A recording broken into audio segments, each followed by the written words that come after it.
दोस्तों, अगर आपको सब कुछ स्लो दिखने लग जाए तो आप क्या करेंगे? दरअसल ये कोई पावर नहीं बल्कि एक बीमारी है जो जोंगबू नाम के एक लड़के को हो गई है। कहानी की शुरुआत होती है एक सीसीटीवी कंट्रोल सेंटर से, जहां दो लेडीज एक न्यू यंग वर्कर के बारे में बात कर रही होती हैं, जो बंद कमरे में भी धूप का चश्मा लगाकर बैठा है। तभी अचानक एक सीसीटीवी फुटेज में दो चोर भागते हुए दिखते हैं, जिसके बाद वहां के कर्मचारी अपने बॉस को बताते हैं और वो पुलिस को खबर कर देता है। लेकिन वो चोर जल्दी ही उनकी नजरों से ओझल हो जाते हैं। जब सभी को वो चोर सीसीटीवी फुटेज में नहीं दिखते तो जैंगबू नाम का जो नया वर्कर था वो सबको फोटोज दिखाता है, जिसमें उन दोनों चोरों की छिपने की लोकेशन पता चल जाती है। उस फुटेज की मदद से जल्दी ही पुलिस उन चोरों को पकड़ लेती है। दरअसल जैंगबू को हर चीज स्लो मोशन में दिखती है। अपनी इन्हीं आंखों की वजह से उसने तेज भागते हुए चोरों को भी छिपते हुए देख लिया था। फिर हमें उसके बचपन का सीन दिखाया जाता है, जब वो 5वीं क्लास में पढ़ा करता था। वो एक स्कूल के खेल के मैदान में अपनी बचपन की दोस्त बोंग सुमी के साथ एक रेस में हिस्सा लेता है। ये वही समय था जब उसको फर्स्ट टाइम स्लो मोशन में दिखना शुरू हुआ था। जब वो अपने पेरेंट्स को ये बात बताता है तो उसके पिता उसे अपने डॉक्टर दोस्त के पास लेकर जाते हैं। वो डॉक्टर बताता है कि इसको एक बहुत ही रेयर बीमारी हुई है, जिसका नाम डेमोनेटिक विजुअल एक्टिविटी है। इस बीमारी के कारण ये हर चीज को स्लो मोशन में देख पाता है, और ये साबित करने के लिए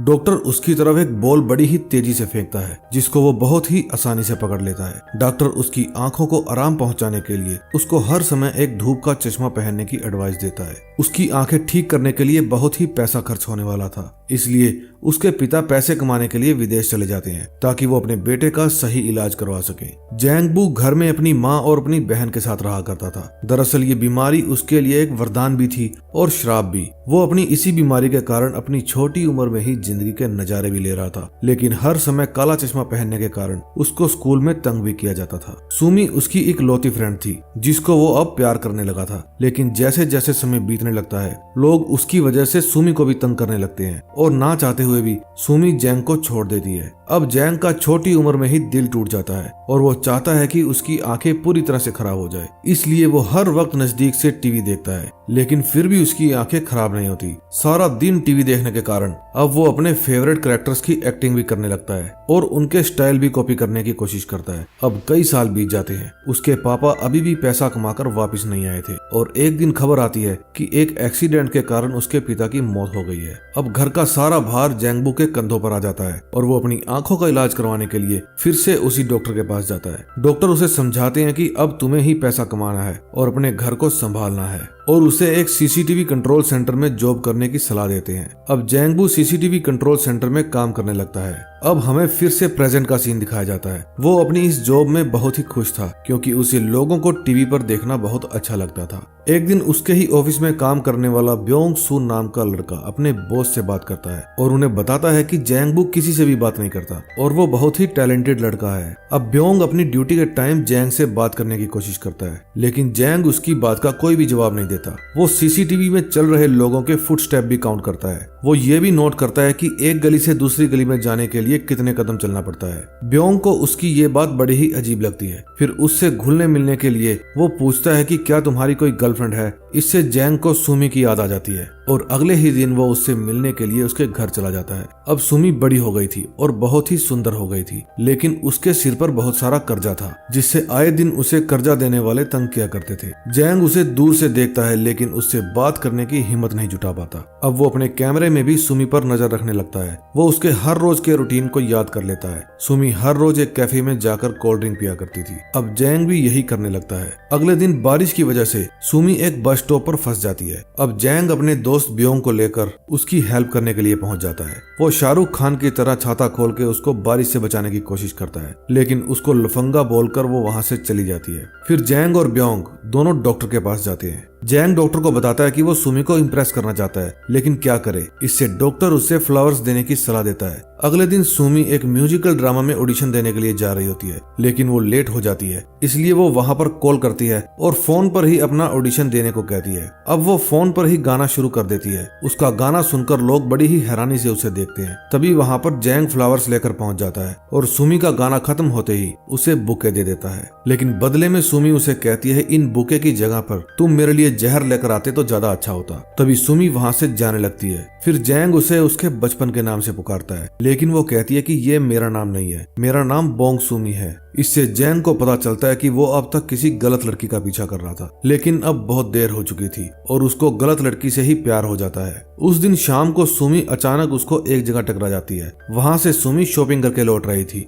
फिर सुमी जैंग से अपने भारी बैग उठवाती है। फिर जब वो उसे छोड़कर वापस जाने लगता है तो सुमी उससे पूछती है कि वो उस लड़की को क्यों ढूंढ रहा है। फिर वो कहता है कि वो बचपन से ही उसे पसंद करता है। फिर अगले दिन जैंग सुमी को फोन पर किसी से बात करते देखता है। सुमी को फोन पर पता चलता है कि वो म्यूजिकल ड्रामा में सिलेक्ट हो गई है। ये सुनकर सुमी रास्ते में ही नाचने लगती है। उस समय जैंग उसे अपनी स्क्रीन पर देख रहा था। उस रात सुमी एक छोटे से रेस्टोरेंट में खाना खा रही होती है। तभी वो देखती है कि जैंग उस रेस्टोरेंट के बाहर खड़ा है। फिर वो उसे अंदर बुला लेती है और उससे बातें करने लगती है। फिर सुमी उसे अपने लिरिक्स देती है और उसे अपना गाना सुनाती है। उसका गाना सुनकर जैंग कहता है कि बहुत बढ़िया। फिर उसके बाद जैंग भी अपना टैलेंट दिखाता है। रेस्टोरेंट में सभी उसके ऊपर स्पून्स फेंकते हैं और वो उन्हें कैच कर लेता है। अगले दिन जैंग सुमी के घर जाते हुए स्टेप्स को काउंट कर रहा होता है। उसका दोस्त उसे ऐसा करते हुए स्क्रीन पर देख लेता है और वो समझ जाता है कि वो रास्ते को याद करने की कोशिश कर रहा है। उस रात सुमी जब अपने काम से वापस लौटती है तो वो देखती है कि जैंग उसका इंतजार कर रहा है। फिर वे दोनों बातें करते करते आगे चलते हैं और सुमी को पता चलता है कि जैंग एक सीसीटीवी कंट्रोल सेंटर में काम करता है, जहां से वो किसी को भी देख सकता है। फिर सुमी उसे उसी कैफे के बारे में बताती है जहां वो अक्सर जाया करती थी। वो बताती है कि उसे उसके ओनर से क्रश है और उसके पास एक बड़ी कार भी है। जैंग को उसके ओनर से काफी जलन होने लगती है। अब जैंग सुमी को कार में घुमाने के लिए बेचैन हो जाता है। फिर वो अपने ऑफिस में सबसे पूछता है, क्या किसी के पास कार है? अगर किसी के पास कार है तो मुझे दे दे, क्योंकि मैं सुमी को उसमें घुमाना चाहता हूँ और आप कार के बदले मुझसे रेंट भी ले सकते हो। लेकिन वहाँ किसी के पास भी कार नहीं होती। अगले दिन घर पहुँचते वक्त सुमी को रास्ते में एक आदमी मिलता है जिसकी वो कर्जदार थी। वो उसे इनडायरेक्टली धमकाने की कोशिश करता है और कहता है कि अगर उसने पैसे नहीं दिए तो वो उसे परेशान करेगा। लेकिन जैंग और ब्योंग सही टाइम पर पहुंचकर सुमी को बचा लेते हैं। जब वो अपने काम पर वापस आता है तो सुमी एक कैमरे के सामने खड़ी होकर जैंग को थैंक यू बोलती है, क्योंकि उसे विश्वास था कि जैंग अभी भी उसे कंट्रोल सेंटर में बैठा देख रहा होगा। उस शाम वे दोनों एक पार्क में मिलते हैं और खूब सारी बातें करते हैं। फिर जैंग उससे पूछता है कि अगर तुम्हें कार मिल जाए तो तुम क्या करोगी? सुमी बताती है कि अगर मेरे पास कार होगी तो मैं हर रोज बीच पे जाऊंगी। जब जैंग को कार नहीं मिलती तो वो हर रोज जिस बस में ट्रेवल किया करता था उसके ड्राइवर से दोस्ती कर लेता है। उसने अपने कंट्रोल सेंटर से देखा था कि वो ड्राइवर हर रोज अकेला ही बेसबॉल खेला करता था, इसलिए एक रात वो भी उसके साथ बेसबॉल खेलने के लिए पहुंच जाता है। जैंग उससे दोस्ती कर लेता है और बात बात में उससे हेल्प भी मांग लेता है। अगले दिन जैंग, ब्योंग और वो बस ड्राइवर सुमी को समुद्र दिखाने के लिए ले जाते हैं। इसके लिए उन्हें बुसान जाना था। अब सुमी जैंग के इन एफर्ट्स को देखकर उसे बहुत पसंद करने लगती है, लेकिन रास्ते में बॉर्डर पर उन्हें रोक लिया जाता है और आगे नहीं जाने दिया जाता, क्योंकि उनके पास बस को आगे ले जाने के लिए परमिट नहीं था। फिर सुमी उस पुलिस वाले से झगड़ने लगती है और ड्राइवर जाके सुमी को ऐसा करने से रोकता है, लेकिन अब पुलिस वाले उनसे गुस्सा होकर उन्हें वहां से वापस भेज देते हैं। अब अगले दिन कंट्रोल सेंटर में उनका बॉस सभी को कहता है कि शहर में लेडीज को किडनैप करने की एक गैंग आई हुई है। अब हमें बहुत अलर्ट रहने की जरूरत है। उस समय जैंग एक मॉनिटर पर सुमी को देख रहा होता है, लेकिन वो वहाँ से अचानक से गायब हो जाती है। तभी वो डर जाता है और भागकर वहाँ जाता है। वहाँ पहुंचकर उसे पता चलता है कि सुमी ने उसके साथ मजाक किया था, क्योंकि वो देखना चाहती थी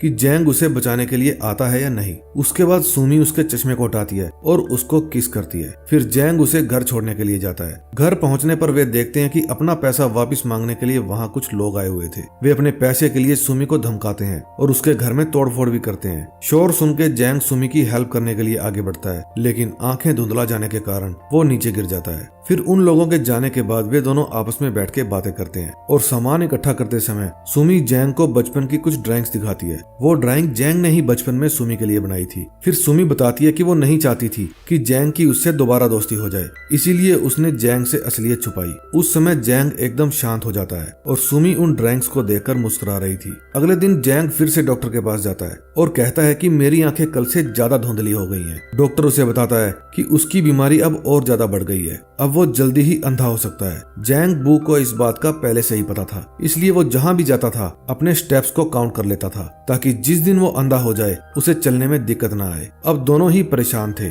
जैंग अपनी आंखों के कारण और सुमी अपने लिए हुए कर्ज के कारण। एक दिन सुमी अपना घर बेचकर अपने सारे कर्जे चुका देती है, लेकिन अब उसके पास रहने के लिए कोई जगह नहीं थी। फिर जैंग उसे अपना बॉक्स लिए एक दुकान के अंदर जाते हुए देखता है, लेकिन तभी उसके साथ काम करने वाली एक औरत नोटिस करती है कि वहाँ एक कार बार बार चक्कर लगा रही है। फिर वो उस कार का नंबर नोट करके उसे चेक करवाती है तो उन्हें पता चलता है कि वो एक भागे हुए किडनैपर की कार थी। फिर वे सारी इंफॉर्मेशन पुलिस को दे देते हैं, लेकिन तभी कार और सुमी दोनों सीसीटीवी कैमरे से ओझल हो जाते हैं। अब जैंग को डर लगने लगता है कि उन्होंने कहीं सुमी को किडनैप ना कर लिया हो। अब वो अपनी साइकिल लेके सुमी को देखने के लिए जाता है, लेकिन अब उसकी आंखें पूरी तरह से खराब हो जाती है और उसे कुछ भी ना दिखने के कारण वो एक कार से टकरा जाता है और नीचे गिर जाता है। उसका दोस्त ब्योंग उसे कैमरे में देख रहा होता है और उसकी हेल्प करने के लिए जाता है। अब एक अनजान आदमी सुमी का हाथ पकड़ के उसे कहीं ले जाने लगता है, लेकिन तभी वहाँ जैंग आ जाता है। जैंग को देखकर वो किडनैपर वहाँ से भाग जाता है और जैंग भी एक बस से टकराते टकराते बचता है। तभी वहाँ पुलिस आ जाती है और सुमी को पूछताछ के लिए ले जाती है। अब जैंग वहाँ पर अकेला रह जाता है, लेकिन तभी उसका दोस्त उसकी हेल्प करने के लिए आ जाता है। अब ब्योंग अपने दोस्त जैंग का हाथ पकड़ लेता है और जैंग अपनी आंखें पूरी तरह से खराब हो जाने के कारण रोने लगता है। अब इस घटना को कुछ दिन बीत जाते हैं। सुमी अपनी लाइफ में फिर से बिजी हो जाती है और जैंग से कांटेक्ट भी नहीं करती, लेकिन जब भी उसे जैंग की याद आती है तो वो सीसीटीवी कैमरे की तरफ देखने लगती है, लेकिन जैंग वहाँ नहीं आता।